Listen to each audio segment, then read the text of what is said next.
Hey guys, what's up? It's the Culture Detective here investigating your favorite movies, and today I'm going to be doing a review on a film that I just recently finished, and by recently I mean like an hour ago, and that film is Train Dreams by Clint Bentley. So Train Dreams is recently released on Netflix, which I thought was a huge shame because it's supposed to be seen on a big screen. It's beautiful. The images are beautiful. People should see it in the theaters if they can, but unfortunately, this went on streaming pretty fast. This film premiered at Sundance Film Festival all the way back in January this year, and has been in tons and tons of festivals onwards, but never really getting a wide public release since it's such a small indie project. Anyways, Train Dreams is based off of a novel, and it is about a logger, a tree cutter by the name of Robert Grenier in the late 1890s, or I believe 1900s.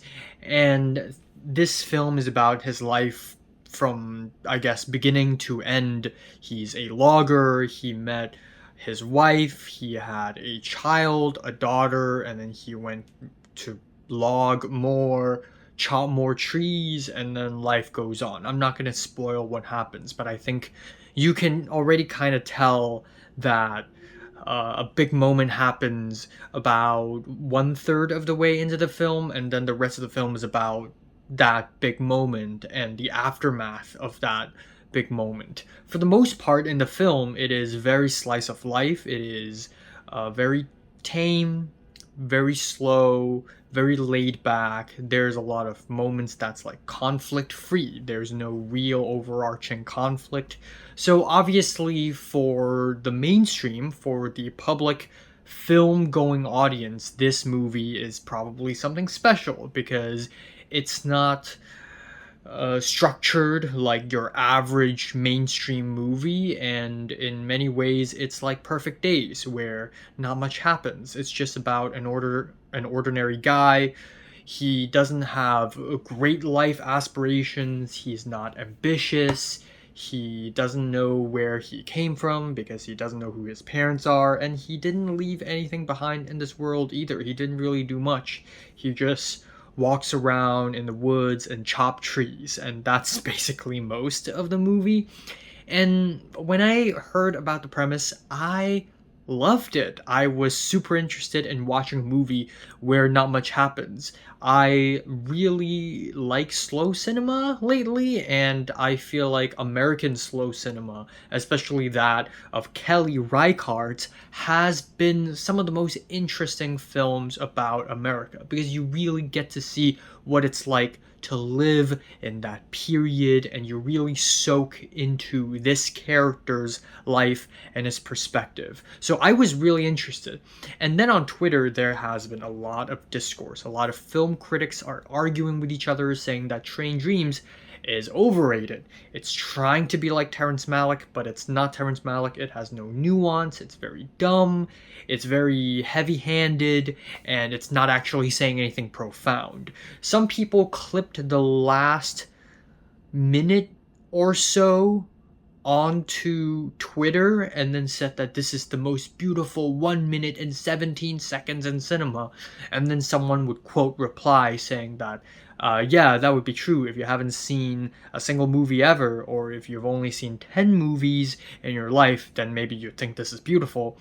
And then so this becomes a huge argument of whether Train Dreams is overrated or not. So I have to see it for myself. First of all, this isn't really Terrence Malick. Again, a lot of people like to point fingers saying, oh, you're pretending to be Terrence Malick, you're pretending to be Terrence Malick. Chloe Zhao is pretending to be Terrence Malick, and then Ramel Ross is a little Terrence Malick. But honestly, this isn't really Terrence Malick. Sure, you get a lot of nature, you get a lot of beautiful backlit shots, and lots of handheld camera movements. But that's basically mostly it, because a Malick film has its own structure and has its own language. This film does not have the same framing or the same storytelling of Terrence Malick. Terrence Malick would never frame his characters like this. There's so many goddamn close-ups in Train Dreams. The focus is so soft and shallow. It's honestly infuriating.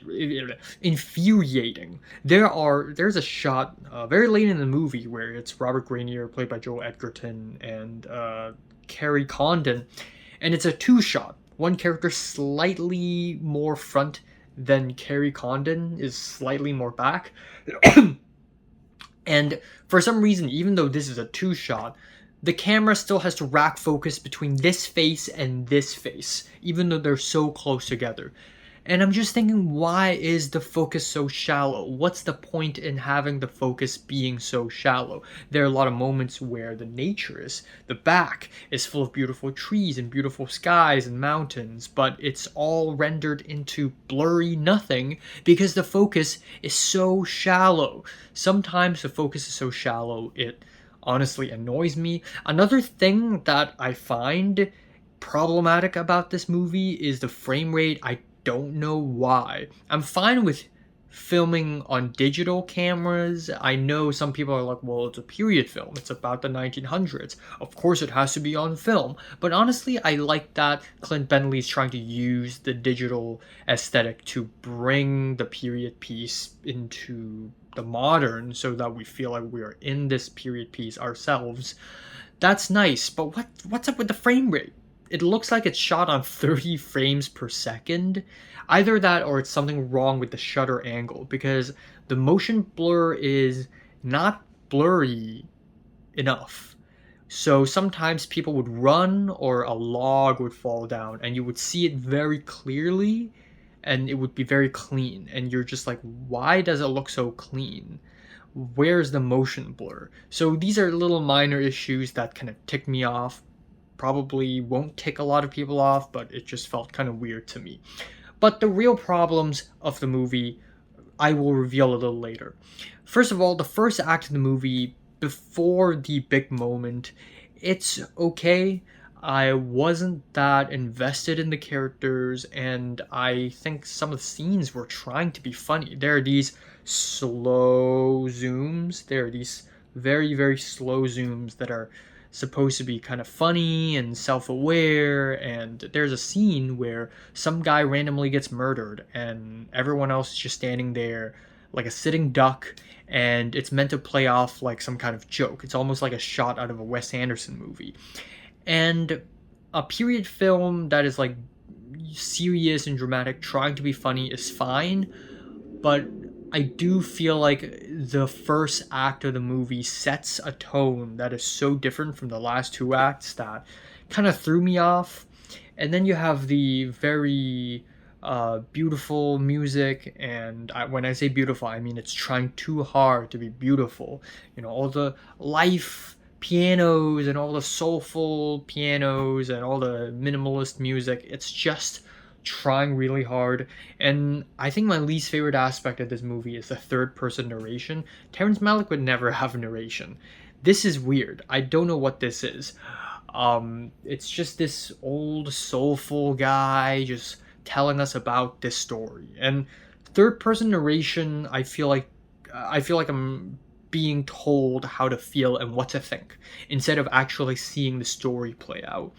I would like it more if it is first person narration. I would like it more if Robert Grenier is narrating the story himself, but third person narration makes me feel like I'm just looking into a very fictitious story, so I wasn't able to immerse myself in it all that much. Also makes sense that the co-writer of this film also wrote and directed Sing Sing, which makes a lot of sense, so that's that. Now, this film is very much a hopecore movie. It's about grief. It's also about hope and life. A lot of people compare it with Hamnet, and honestly, this movie and Hamnet has the same problems, and that is, it's too on the nose. It's too heavy-handed. It's not nuanced enough for me. It's still a little fast-paced, a little not slow enough, and also I just think it's trying way too hard to make you feel something. But what I like this movie more than Hamnet is that Hamnet tries really hard to make you sad, while this film tries to make you feel hopeful. So it's more on the hopeful end of things, so it doesn't feel too forced. There are also this also kind of reminds you of The Life of Chuck, but I do find Train Dreams more convincing than The Life of Chuck, because The Life of Chuck plays off like one big joke. But when it comes to movies about grief, again, there are way better films about grief. Drive My Car, Eureka, Maboroshi, After Sun, Manchester by the Sea. These are films that deal with grief in a way more profound level. It's slower, it allows time for the viewers to sink in. It also just really brings you into the character's mind and really let you explore every single corner of the character. And yeah, I feel like if Train Dreams is like twice slower, it has the potential to be good. It's so close to being slow cinema. Not a lot happens, and I love that. When something happens, and I'm like, no, you've lost the plot. If it slows down and lets itself do nothing, there is a potential for this film to be good. And then we hit the last 20 minutes of the film where we have Kerry Condon's character shows up, and then all this thing happens, and at this point, this movie completely abandons every potentiality for slow cinema. At this point, it basically becomes Ikiru, and maybe that's a bit of a high praise because Ikiru is probably my favorite film ever, but it just kind of becomes, picks up its pace, and it becomes, oh, life is good, life is beautiful, life is meaningful, and suddenly it just becomes a full-blown Sundance movie. And yeah, I don't know. I love, some parts are amazing. Some parts actually made me feel emotional. And this movie is made for people who don't do anything with their lives and want to feel better about themselves. But to put it in a better way, this film is beautiful. It's beautiful in some parts, but also at the same time it's too heavy-handed. And I can see the film really working for someone who's in the mood for it. For me, I think it's all right, and I'm gonna give Train Dreams a strong 7 out of 10. So, have you watched Train Dreams? Comments below, let me know. Subscribe if you want more, and thanks for watching. Just slower and cut the narration, and it would be a 9. So, there.